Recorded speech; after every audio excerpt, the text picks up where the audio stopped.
Ladies and gentlemen, welcome to Belarus. Today I'll be visiting this country to learn what life is like in a country of US sanctions, where I've been told I'll be arrested for filming and that everyone there supports Putin. Let's find out if any of this is true. Also guys, Belarus is not a country you want to mess with, and so I had to assemble the best Avengers for this journey. We have Kieran. Pros are that he looks very scary, he's got muscles. Cons are that he couldn't plan a piss up in a brewery, he looks like he could be working for the CIA, and speaks no Russian. We have, of course, myself, Harry. Pros are incredibly handsome and intelligent. Cons, speaks no Russian. Cameron, very good at playing tennis, speaks no Russian. And finally, Vahab, probably the cleverest person I know, but speaks no Russian. Apparently, when you get to the border, they're going to search everything. They're going to make you unlock your phone. They're going to keyword search Belarus. They're going to check your Instagram, your TikTok, your Facebook. Alright. They're in for a treat. They're in for a treat when they see the naked photos on my camera roll. And that's of me. You deleted mine then? Alright guys, We're going to Lida. We're not going to Minsk because Lida's just on the border. I'm just going to get over. I'm really thinking this is going to be, everyone seems to think in this group that we're going to get into big trouble. But I'm positive. I think we're going to get in smoothly. Going up to the immigration officer, I was super nervous. Even though I had done nothing wrong, I was so nervous. But luckily, they were nice people, and although it took around 2-3 hours I think to get through, we were happy and we were on our way. First stop was Lida, Belarus. This was supposed to be the base, and we looked around and honestly there was absolutely nothing to do here. There was Lida Castle, the hotel, which was actually very spacious and good value for money. And me and Kieran came up with the master plan to get out of Lida and go to the capital of Belarus, which is Minsk. It just came available for UK citizens to travel there with the current visa that we had. So we decided, let's go there for the day. We woke up the next day, we got on the train, and we were ready to go to the capital of Belarus. Yes, we got the tickets to Minsk, around $10 for 2 tickets, just a single. And we're guessing this is the platform because most people are on this platform. And it says, there's an M in the Russian writing, so it says on here 8:29, so we've got time. Everything's going smoothly. Nothing's gone wrong yet. I was expecting it to be a nightmare. Yeah, I know. They're going to be like, oh, cards aren't accepted, there's no currency exchange, the ATMs don't work.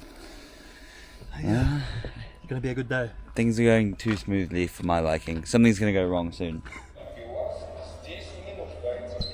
So far I've been impressed by Belarus. Everything's very clean.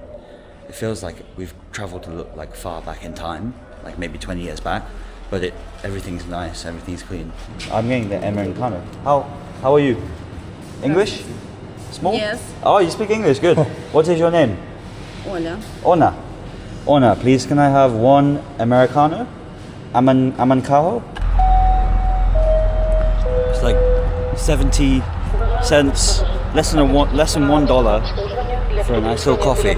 Alexander Lukashenko has ruled Belarus since 1994, establishing a regime characterized by strict control over political life, the media, and civil society.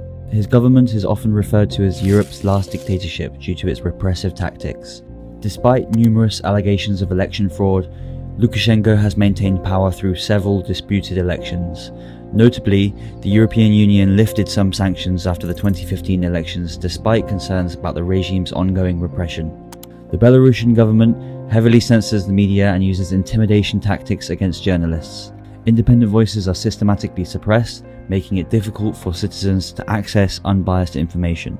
Despite the government's tight control, there is a growing undercurrent of dissent in Belarus. Opposition groups and activists continue to challenge the regime, although they face severe repercussions, including imprisonment. The international community, including human rights organizations, frequently criticizes Belarus for its human rights abuses, particularly its suppression of free speech and political opposition. However, the government's strategic alignment with Russia complicates global responses.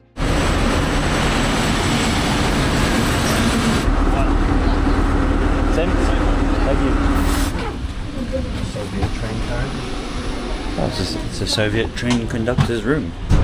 Oh wow, it's a sleeper train. Kieran's found our seats. We've got to be careful not to wake up. There are people sleeping right now.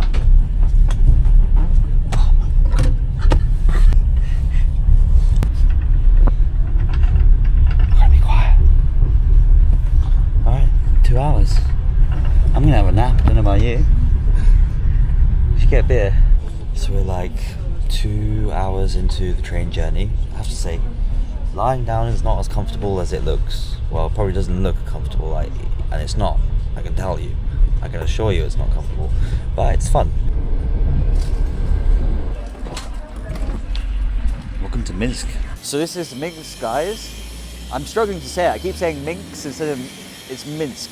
As you can see, look at this architecture. Everything's like train station is beautiful, and Minsk is actually destroyed, or a lot of the buildings were destroyed in World War II, and then the Soviet Union rebuilt everything, and they rebuilt it in a very grand way. Everything's very nice. Look at this, like the architecture is really, really beautiful, and the streets are clean. So like it's a pretty cool place. I'm excited to go. You know, it got rated in the 3rd highest cleanest cities in the world in 2018. Really? Yeah, I don't know why, but That's sick. Are you thinking what I'm thinking? Fancy a beer?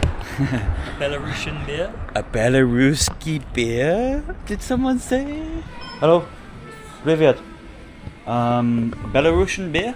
Damn, this is a nice establishment. This is the #1 beer in Belarus, apparently. Lidske. Actually from the town that we're staying in, a few hours away. Novostorovye. Yeah, it's nice. I'm not a big beer guy, I don't think you are either. We're not really living up to the British name, but we can appreciate a good beer. And how much do you think this round is going to cost in the capital city of Belarus in a nice bar? I think for one beer, this is a nice bar, so I'd say like minimum $4.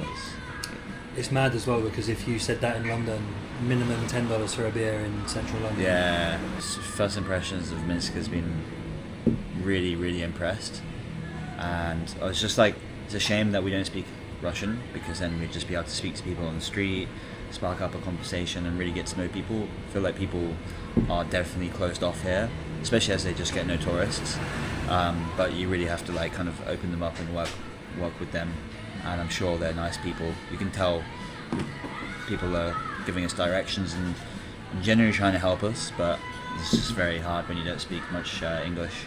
So the beers came to 10 Belarusian rubles, which is the equivalent to £1.15 per pint. $1.50 for a pint. That's insane, and this is like such a nice restaurant. Should we get another one? No, joking. Yeah, that really makes a lot of sense. Like, super clean, 3rd cleanest city a few years ago, and this place is like, I was expecting there'd be nothing here really. Like we've been to a couple of cities on this tour, and there's like been not much to do in every city, but I feel like there's actually quite a lot to do in this city, so I'm excited. Another thing which is really unique about this place is their national stadium, which I can see just ahead of me. Kieran was like, oh, we got to go to the national stadium, it's one of the best in the world, and I was like, are you sure, in Minsk? And so clearly the government has put a lot of money into trying to promote their football venues. Unfortunately, they haven't hosted anything. No, and they've never qualified for a World Cup or a Euro, so I think Dynamo Minsk football team plays there, but again, it's the Belarusian Premier League, so it's not ever going to be like high-profile games. Okay, all right. Let's find out more. So don't fact check me on this, but I think a lot of the military-age males in Belarus have actually gone to Russia and Ukraine to the front lines to help.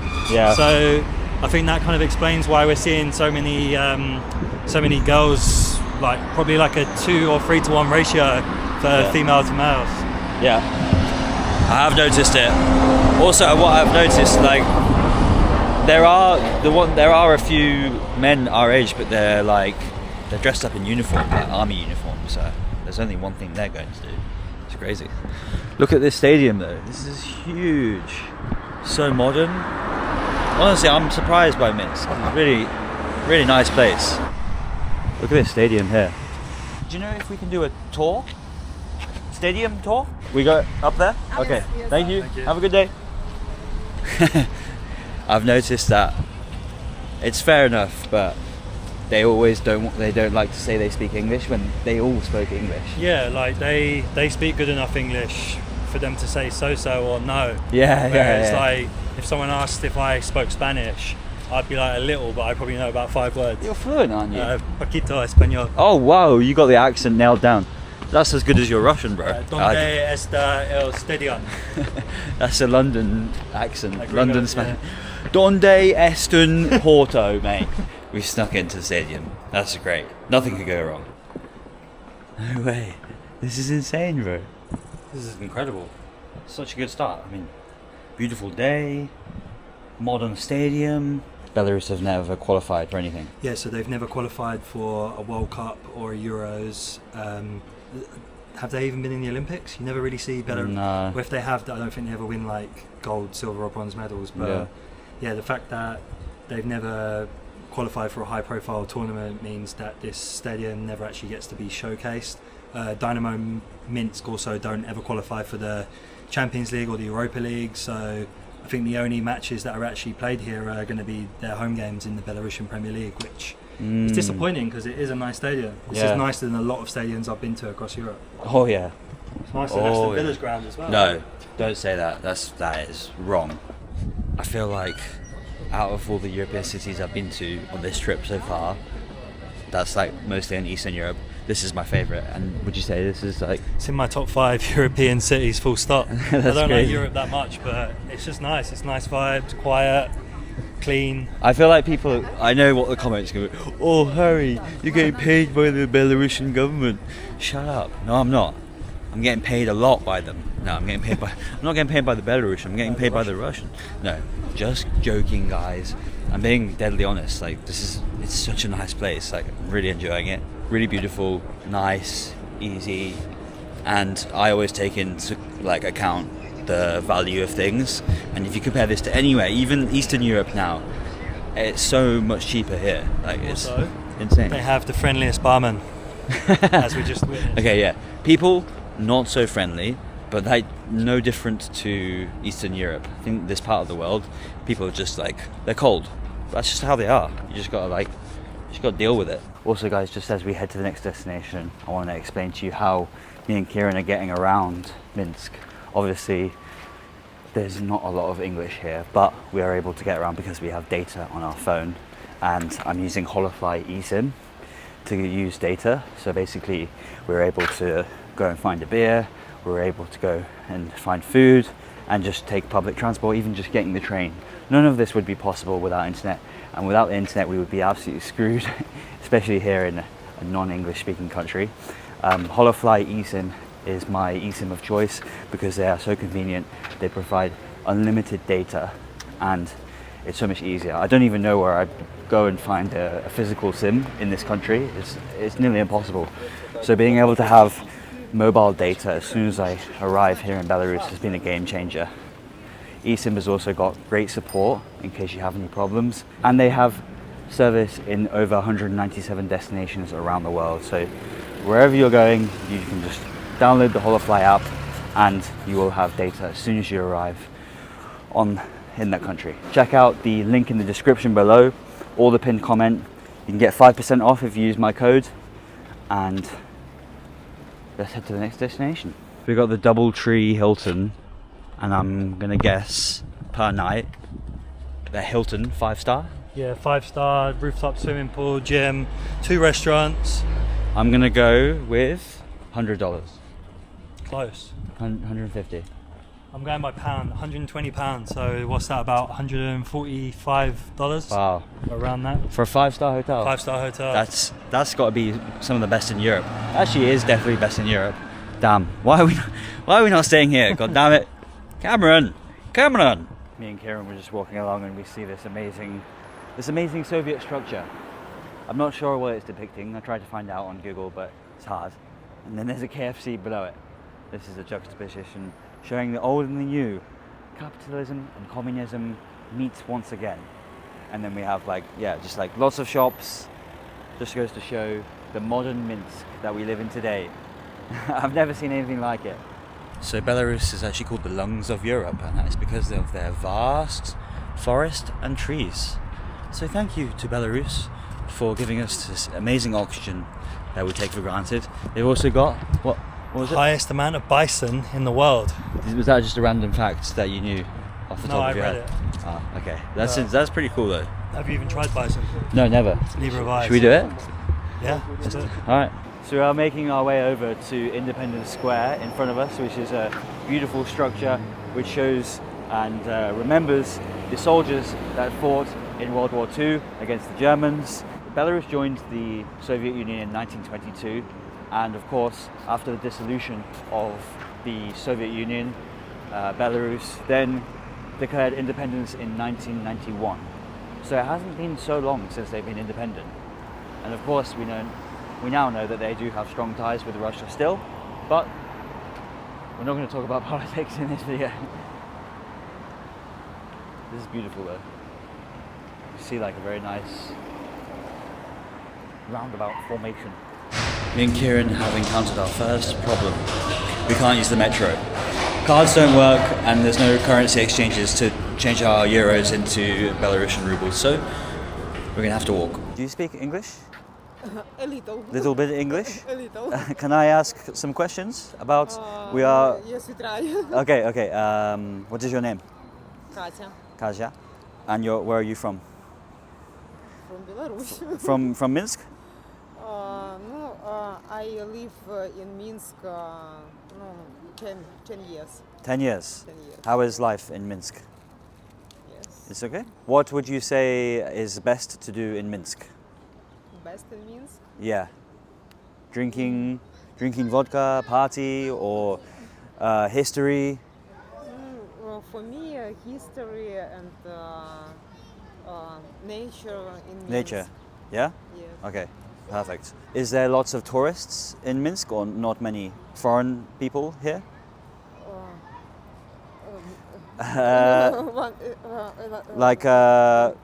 Lots of tourists in Minsk? Yes. There is? Yes. Okay, good. Okay, nice. And do you travel also you've been outside Belarus? Yes. Yes? Yes. Okay, perfect. Thank you so much. Nice to meet you. Problem. Nice to meet you. She probably spoke the best English out of anyone we've spoken to today. I kind of just went up to her knowing that she was dressed quite nice, and also like you can kind of tell the way someone dresses whether they're going to speak a little bit of English, but she was lovely. I can tell you speak English the way you're dressing. Yeah. She was a lovely lady, and just gave us a little bit of an insight into what life is like here. That's probably the only English conversation I'm going to have today with someone. It's a Soviet Ferris wheel. I feel like Ferris wheels are very synonymous with Soviet towns. I don't know why. I guess it's in a lot of YouTube videos, but we're not going to be going on. But of course, these are the fun things to do in Minsk for all the family. Behind me is one of the last remaining statues of Lenin. They've all been destroyed in the former Soviet countries, apart from in Belarus, and there's one in Transnistria. But yeah, this goes to show Belarus's support to the Soviet ideology. And Lenin is so popular, and he was so important in the Soviet regime because he formed the ideology that basically started the Soviet Union.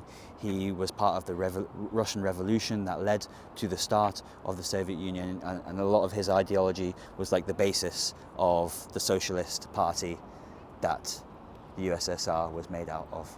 And so he was a very, very pivotal figure in the history of the USSR. Kieran, bless him, has been walking too much. Yeah, we're about to hit 20,000 steps, mate. Yeah? And I've got a bad knee from running. He's got a bad knee. I've been doing marathons nearly every single day, so... When I was with you, you were skipping the runs, mate. So I don't know about that, but no, we've been walking a lot. We haven't been able to use the metro, so poor little Kieran can't walk anymore. I've been very impressed by Minsk. I think that it's a city that I want to come back to and really explore and learn some Russian. That's the only negative, is that I can't speak to the locals here. And it's not their fault, it's my fault. People here are a little bit cold, but I feel like there are some really nice people here as well. So yeah, really interesting place. I'd love to come back. Thank you for watching. I'll see you in the next video. And also, go and follow Kieran's channel. I'll put his link in the description below. Oh, thank you.